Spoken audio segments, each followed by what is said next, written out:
Olá para você que acompanha o Metrópolis pelas redes sociais e pelo nosso site. Hoje vamos entrevistar aqui a candidata ao Palácio do Buriti pelo PSOL, Fátima Souza. Seja bem-vinda, candidata. Eu gostaria que primeiro a senhora se apresentasse ao público que está nos assistindo. Suzano, mais uma vez, muito obrigada aqui ao Metrópole pela gentileza do convite. Para quem está me ouvindo pela primeira vez, eu sou a professora Fátima Souza, sou paraibana, formada em enfermagem pela Universidade Federal da Paraíba, doutora em Ciências da Saúde e pós-doutora em Saúde Coletiva pela Universidade do Canadá, Montreal.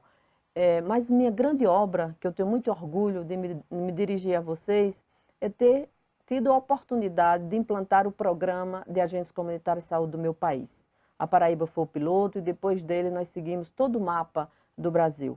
Nós conseguimos reduzir mortalidade infantil, materna, controlar os principais agravos das doenças do mundo do envelhecimento, eu falo de hipertensão, diabetes, e mais do que isso, por defendermos o Sistema Único de Saúde, o SUS, que foi também criado por nós e por vários outros brasileiros. É um sistema que saiu dos movimentos sociais e eu tenho muito orgulho disso. Também tenho orgulho de ter implantado a Faculdade de Ceilândia por defender que as universidades e as faculdades brasileiras têm que ir aonde os filhos e filhas dos trabalhadores moram e vivem. Recentemente acabei um mandato na Faculdade de Ciências da Saúde, a segunda maior unidade da Universidade de Brasília. Sou gestora pública, portanto, nesse meio caminho, tive também a alegria de participar da gestão da deputada Luísa Erundina, em São Paulo, e lá nós gestamos os territórios saudáveis, quando hoje chamamos cidades saudáveis, que é uma experiência canadense que deu muito certo na gestão da deputada Luísa Erundina. E depois também voltei a São Paulo, na gestão da Marta Suplicy, para implantar o Programa Saúde da Família, a qual eu tive a honra também de ajudar a gestão da Marta. Então, com isso, digo que sou uma gestora pública, uma professora universitária, uma enfermeira de formação e que venho colocar minha experiência para o Distrito Federal numa área que é mais grave. Todos vocês que estão nos ouvindo sabem o quanto padecem de chegar nos hospitais e não serem atendidas de forma carinhosa, acolhedora. Na gestão da professora Fátima Souza, nós vamos tratar desse problema como ele deve ser tratado. Saúde é um assunto muito sério. Portanto, nós temos que ter responsabilidade como Estado de cuidar da população. Então, vamos começar exatamente falando sobre uma das suas propostas, que é a implementação de fato do SUS, né?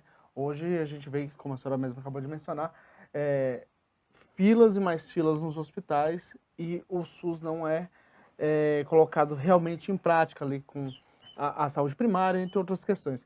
Como a senhora pretende fazer para que o SUS funcione com eficácia no Distrito Federal? Veja, a questão não é que tem filas e mais filas, isso já é consequência de uma gestão que não funciona. É preciso que a população saiba, o DF nunca implantou o sistema único de saúde, entra governo, sai governo e repete os mesmos erros. Sabe por quê? Porque a forma de organização do serviço ela é centrada no hospital, ela é centrada no médico, ela é centrada na medicalização da sociedade. Tem outras formas de fazer. E a nossa proposta é clara, nós vamos implantar agentes comunitários de saúde, nós vamos voltar o programa Saúde em Casa, que nada mais é do que você ter um médico na sua casa, você ter um enfermeiro na sua casa e os agentes comunitários. E aí eu peço um parênteses para dizer, os agentes comunitários, eles são pessoas das comunidades, nós vamos fazer duas coisas em uma. Ao contratar agentes comunitários, a gente gera emprego e renda e ensina os agentes de saúde a cuidar de sua própria saúde e da sua localidade. Veja, a atenção básica, que os candidatos estão dizendo aí, Suzano, é desconectada, não vai funcionar também. O próprio governador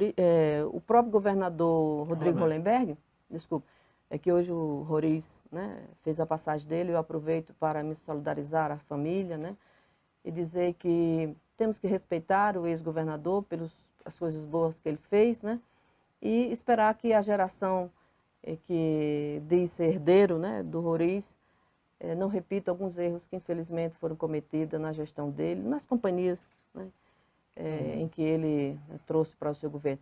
Bom, mas voltando à saúde. Se não for ligada de forma inteligente, o hospital de novo volta a ser o centro da atenção e é errado esse modelo. Então, a atenção básica ela tem que estar vinculada às unidades de pronto atendimento, tem que estar vinculados aos CAPs, que são os Centros de Apoio Psicossociais. precisa estar ligado, inclusive, aos outros equipamentos, como a educação, como a segurança pública. Então, é um conjunto. Não dá para dizer que nós vamos resolver o problema com eficácia, aumentando mais médicos, aumentando... Isso não funciona. Tem que ter racionalidade, mas também tem que ter organização. O sistema será integrado e o hospital vai ter o seu lugar, sim, mas o lugar para resolver problemas que não são responsabilidade do hospital e sim da atenção básica. Eu sei fazer, não só porque fiz no Brasil inteiro, não só porque vi isso, né, no Canadá, que é o berço da experiência da prevenção e da promoção da saúde, né? Então, mas tem uma coisa que as pessoas têm esquecendo de falar, como é que resolve o problema da saúde também, é com a participação social. Nós temos que fortalecer os conselhos distritais de saúde, nós temos que criar forma em que não só participe, mas diga quais são os principais problemas de sua localidade e o agente será essa ponte que vai estar vinculada à rede básica e o conjunto do sistema de saúde. Vamos falar um pouquinho sobre emprego. O Brasil está com um índice muito alto de desemprego, o país todo em si, né? Mas o Brasil acabou sentindo muito reflexo, né? Eu queria saber qual será a sua política para impulsionar o setor produtivo e gerar esses empregos que foram perdidos nos últimos anos, especialmente entre os jovens. Pois não. Veja, no nosso programa de governo, que eu tomo a liberdade, né, de apresentar aqui, capítulo 3 se chama Colocar a Economia a Serviço da Sociedade. Então, nós vamos estruturar a geração de emprego e renda com dois grandes eixos, né? Nós vamos fazer um plano de investimento público, onde nós vamos recuperar as escolas públicas. Saiu um relatório do TCU, né? Do Tribunal de Contas, desculpa, Tribunal de Contas do DF, onde diz que em torno de 80% a 90% das unidades da educação não estão em condições de funcionamento. Então, esse será uma prioridade zero para nós.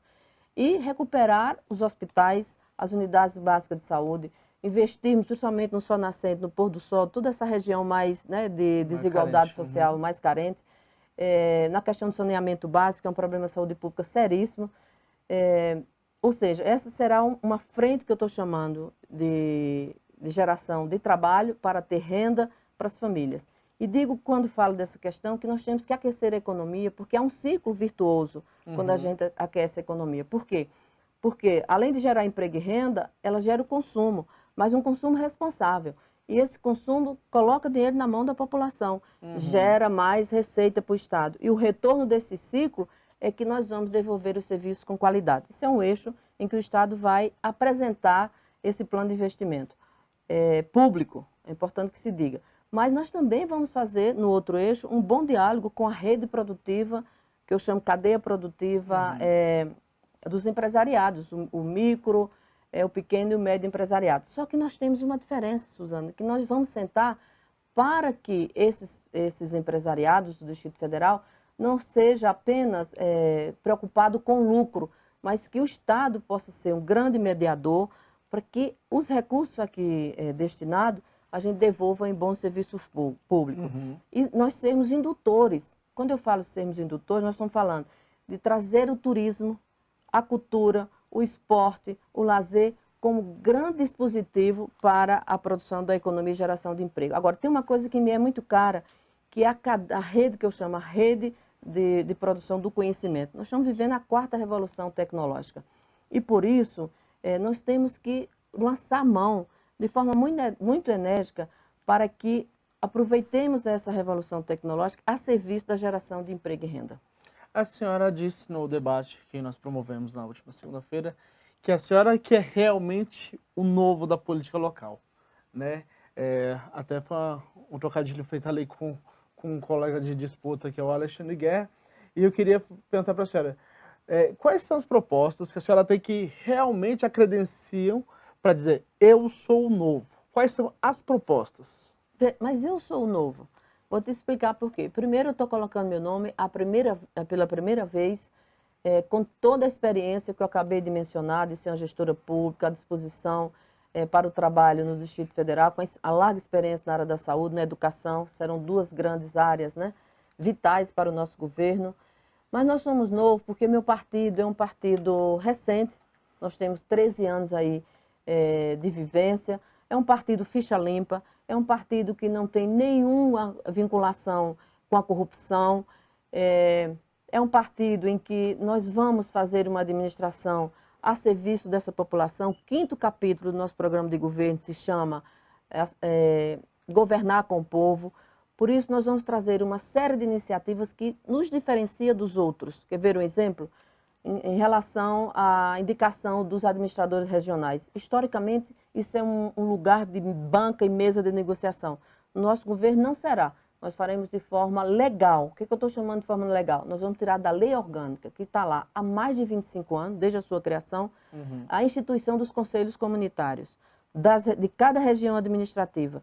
E a comunidade vai escolher uma lista tríplice para que a governadora possa definir quem é o administrador. Então, entra ali a participação social, a corresponsabilidade na gestão, e isso faz com que nós possamos iluminar uma série de mecanismos que facilite o que nós estamos chamando de uma gestão participativa. Nós vamos retomar o orçamento participativo, nós vamos, com isso, indica a corresponsabilidade com que todas as regiões, no próprio território, diga para nós assim, olha, governadora, aqui nós somos responsáveis pelos esses 3 nomes que vai administrar com a senhora em companhia de todos outros mecanismos que a gente tem de auditoria, de usar os mecanismos tecnológicos para colocar à disposição da sociedade, como a gestão está sendo feita em tempo real. Então, assim, isso faz com que nós sejamos a diferença. Além do que, é inédito em Brasília, pela primeira vez, o pessoal está colocando 2 mulheres para ser administradora, com um novo conceito que nós estamos trabalhando de co-governadora. Então, estamos fazendo uma aliança geracional. Eu, com a experiência que eu tenho, a Queca como uma jovem assistente social, do Conselho Tutelar, mulher, negra. Então, é uma composição, uma militante reconhecida. Obrigada pelo apoio, Suzana. Então, veja, isso faz com que a gente se distancie da velha política. Afora que nós temos compromisso com a democracia, nós temos compromisso com todos os valores societários de um governo democrático, participativo, porque isso faz parte da nossa gênese, ou seja, faz parte da nossa raiz, não só como administradora pública, mas como defensora de um Estado democrático que é a serviço da população. Então, vamos falar um pouquinho dessa área social do partido. Uma das justificativas para a rejeição do candidato à presidência da República do seu partido, Guilherme Boulos, é exatamente o apoio a ocupações de prédios desocupados, prédios sem função, ou por algum motivo eles ocupam aquele prédio para poder forçar a liberação de habitação para a população. Faz parte da luta, né? Quando isso ocorreu no Distrito Federal, também por uma pessoa dizendo ser ligada ao MTST, foi no Hotel Palace, aquele prédio ali no centro de Brasília, que está desocupado há vários anos por brigas judiciais, né? Eu queria saber, como a senhora lidará com esse tipo de situação, como ocorreu no Hotel Palace, em que a ocupação tinha um fundo de cobrar daquelas pessoas uma mesada, um aluguel daquele local de forma irregular? Olha, primeiro que você está chamando de rejeição, eu não diria, a campanha ainda não acabou, as pesquisas estão indicando bolos aí entre 1, 2 e 3, até 4, digamos, mas nós somos muito esperançosos de que Boulos possa seguir crescendo e que a sociedade escolha como um jovem que também, assim como eu, está colocando seu nome à disposição pela primeira vez em companhia de uma indígena. Isso é histórico também no nosso país, a Sônia Guajajara. Então, assim, não diria que o fato dele defender moradia digna para as pessoas seja a condição dele não estar na frente das pesquisas, né? Nós estamos vivendo um momento de conservadorismo, né?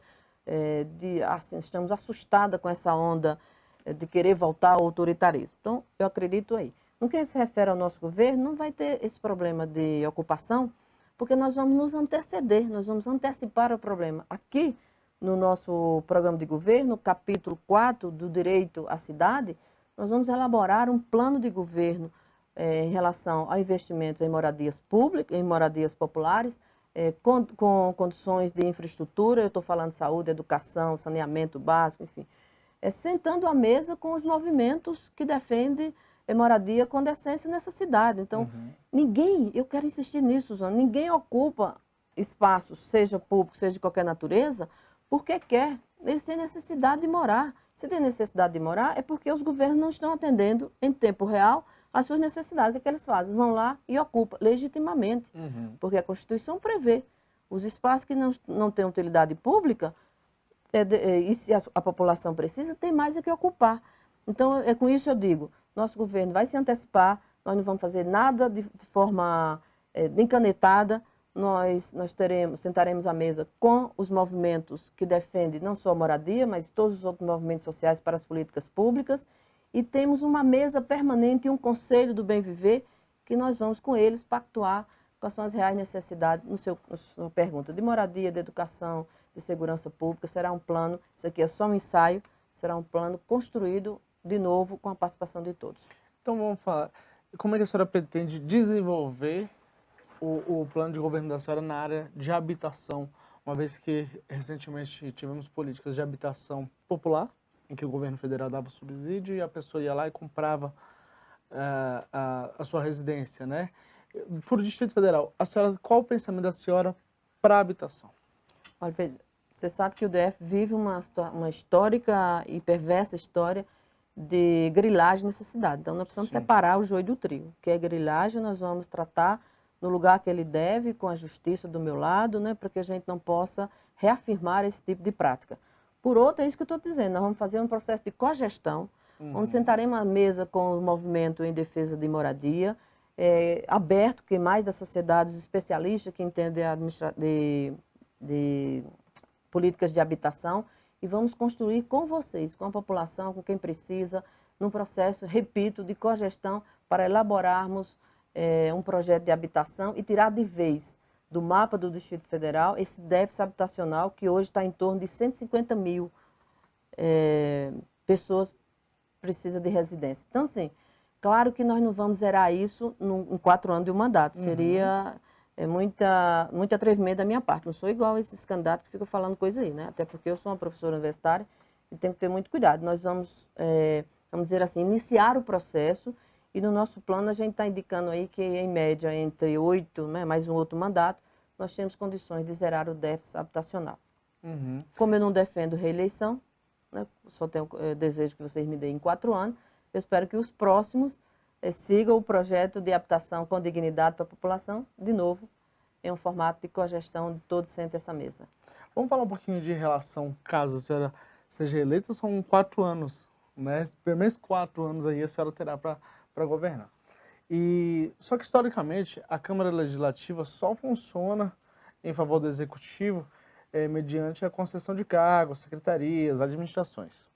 Se o governo da senhora, no governo da senhora, o que eles, como é que eu posso dizer, o que eles terão da senhora, qual o tipo de relação que eles terão da senhora, caso eleita, já que mesmo o atual governador, no início, nos primeiros meses, dias, horas, tentou, disse que não daria cargo, né, mas acabou cedendo à pressão da Câmara Legislativa. Como é que a senhora pretende se relacionar com o Legislativo local?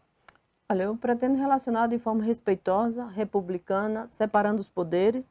Eles foram eleitos para elaborar as leis e me fiscalizar. E eu sou eleita para executar as políticas públicas de Estado e não de governo. E a sociedade vai me eleger em torno desse plano de governo. Qualquer outra iniciativa em que os deputados me pressionarem, vamos dizer assim, eu vou chamar a população. Vou chamar vocês também, a mídia, para dizer, olha, os deputados estão nos pressionando e está saindo da sua função, assim digo.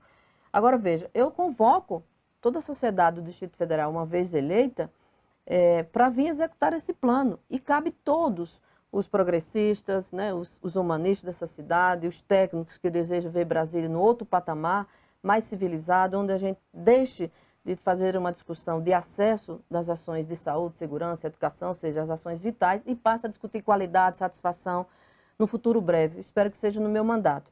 Agora, eu de novo convoco o que tem já de melhor nessa cidade. Quer ver o exemplo? O Joivale, que é presidente da Câmara, já sinalizou que vai me apoiar. O Reginaldo Farias também já sinalizou que vai me apoiar. Todos que desejam ver Brasília no outro patamar... Reginaldo Veras. Reginaldo Veras. Tem sinalizado que apoia a professora Fátima, mas não é por mim, pela professora, que ele tem visto. Nós fomos lá, entregamos o nosso programa de governo e ele sabe que é o melhor. Os candidatos não entregaram o programa de governo. Eu sou uma das únicas que tem não só feito pela ENAP, pelos trabalhadores da área do IPEA, por os professores da Universidade de Brasília, ou seja, é um programa consistente, viável, em que a população vai escolher com muita, espero eu, com muita tranquilidade. Veja, o nosso senador Regufe. O nosso senador Regufe, eu não sei porque ainda ele não deu um apoio à professora Fátima, porque do que está posto aí, viu, senador, eu sou o melhor que está colocando o nome à disposição para governar o Distrito Federal.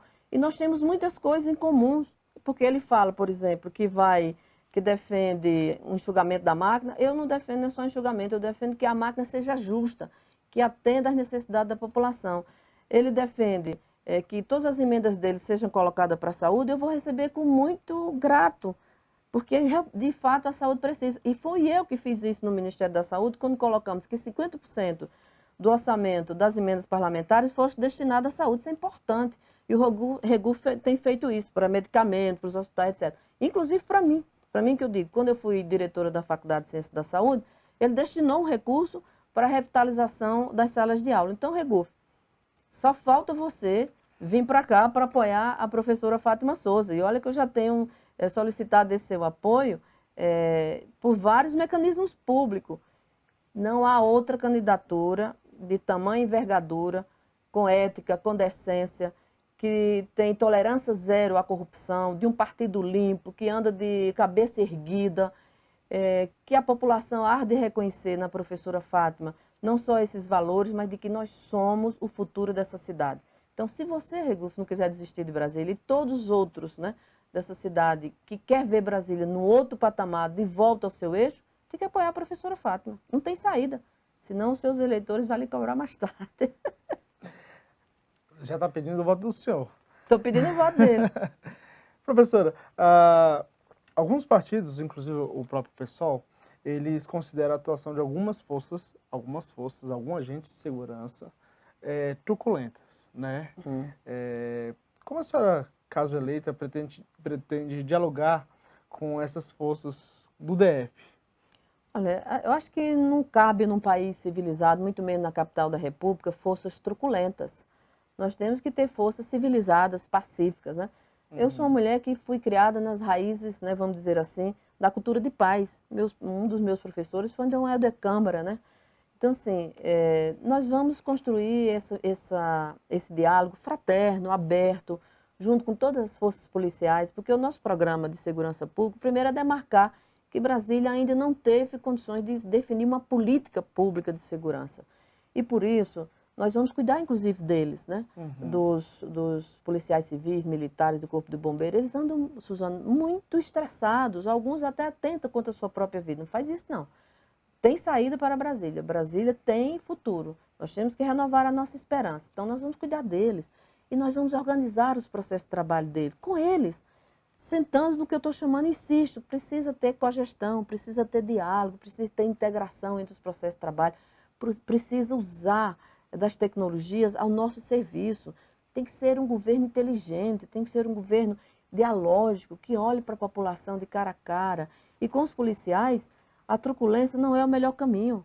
O caminho é você cuidar deles, cuidar da população, chamar as escolas para cumprir esse papel, chamar todos os equipamentos sociais do Distrito Federal para dizer assim, o caminho não é de violência, o caminho é da paz, e essa paz se faz com todos, não só com a governadora, nem só com o corpo de secretariado, nem só com a Câmara Legislativa, não só com a Câmara Federal, nem o Senado, mas com todos os espaços, vamos dizer assim, as instituições públicas e não públicas, as ONGs. Então, eu tenho capacidade, porque essa é uma das minhas raízes, de chamar as pessoas, de integrar, de juntos fazermos um pacto em defesa de Brasília, mas cuja raiz seja a cultura da paz e não violência.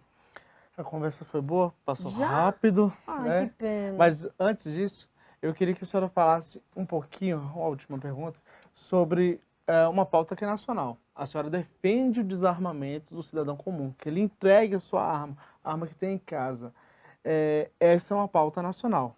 A senhora acha que esse é um assunto para o Distrito Federal debater? É uma pauta nacional, mas o DF tem que fazer sua contribuição. As pessoas armadas é um alto grau de incentivo à violência. Como eu lhe disse, eu sou uma mulher da paz. E por isso, Sou a favor do desarmamento, sim, e acho que a arma em casa, ela assinta, vamos dizer assim, ela provoca mais violência. Fim de armação, fim de arma. Vamos todos, eu tenho dito, em vez de armas, canetas, em vez de armas, computadores, em vez de armas, livros, porque quem ensina a odiar também ensina a amar.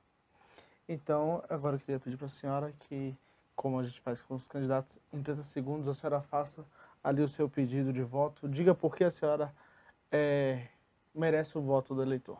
Eu mereço o voto porque eu sou uma mulher digna, porque eu sou uma mulher que sempre coloquei minha energia vital a serviço da população do meu país e do DF, porque eu tenho experiência em gestão pública, porque sei que o quadro que está aí não pode mais ser resolvido com a velha política. É preciso que uma nova mulher, na condição que eu tenho, com o projeto que eu tenho, com a capacidade que eu tenho de agregar pessoas, nós possamos fazer com que Brasília volte ao seu projeto original de ser uma cidade em que precisa ser desenvolvida, precisa ser mais humana, precisa ser alegre e, por que não falar, precisa ser feliz. Então, nós não vamos desistir de você, Brasília. Eu nunca vou dar um passo atrás na defesa dos valores civilizados da cidade que eu resolvi viver e que ela me acolheu com muito carinho. Gostaríamos, então, de agradecer a participação da senhora nessa série de entrevistas com os candidatos ao GDF. E para você que está em casa, também gostaria de agradecer a sua audiência pelas redes sociais, pelo nosso site, e avisar que no período da tarde teremos ainda mais 2 entrevistas às 16 e às 17 horas. Confira a nossa lista de matérias no nosso site e participe também mandando perguntas para nós, que nós repassamos aqui para os candidatos. Fiquem todos com Deus e até a próxima. Acesse Metrópolis.